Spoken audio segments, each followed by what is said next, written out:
हे guys, welcome to back my new blog video.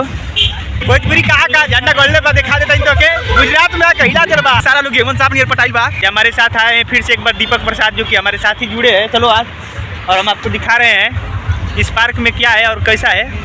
Park में अइला के बाद आज हमनी के बहुत देर से सुता रही रूम पे।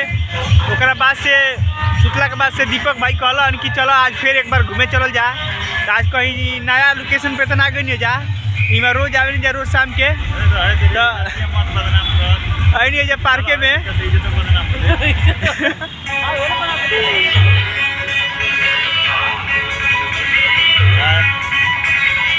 भाई जा रहा है आज और दीपक भाई घर जाता रहन। दीपक भाई मेन मुश्किल बात ई बा कि आज दीपक भाई घर जाता रहन। हालांकि राजकोट में लगभग 6 महीने से रहन और राजकोट में रहन। इनका अचानक डेंगू हो गई रहा इनको के, और डेंगू से ठीक भइल बड़न।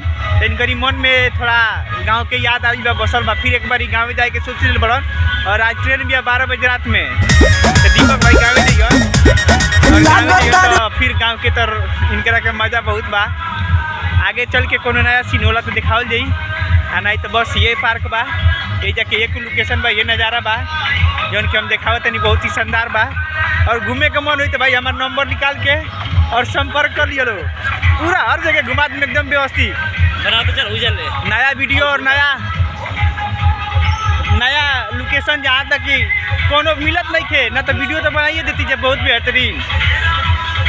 और हमारे लोग भोजपुरी में बनेला ना कि हिंदी में। भोजपुरी में से बनाने की पूरा यूपी बिहार झारखंड में इतने लोग देखी तो काफ़ी बा। नाम फेमस करे खातिर तो नहीं बन पावत, लेकिन हाँ वही फेमस कहियो।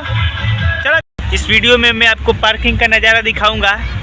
आज हम आए हैं राजकोट में, जो कि मशहूर पार्क है और संत कबीर रोड।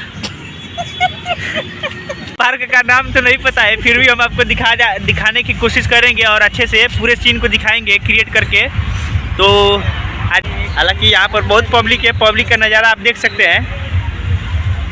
मेरा वीडियो बनाने का ही मकसद होता है कि मैं वीडियो में पूरे अच्छे से दिखा सकूं, ताकि पब्लिक का जो भी नया चीज़, नया रिएक्शन होगा वो इस वीडियो में देखने के लिए मिलेगा आप सभी को। मजाक मस्ती के मुंड में घुसल बन जा। हालांकि मिंटू चबालन तो मजा बहुत आई और पार्क में कोनो खास नज़ारा ना रहला। देखो सारा लोग हेमंत साहब नियर पटाइल बा। हालांकि दीपक भाई बहुत मुस्किया तरह और मजा बहुत भाई जा। और मजा के मेन मकसद ये बा कि घूमल टाइम बा टाइम 4-5 दिन निकलता। जैसन के पूरा माहौल बनल रही जा। ये है कुतुब मीनार जो कि राजकोट में है।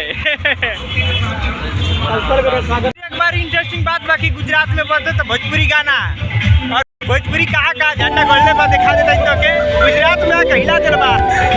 गाना जो सुना था बात था हमारे सामने, गुलगुला गुलगुला रसगुल्ला वाला गाना।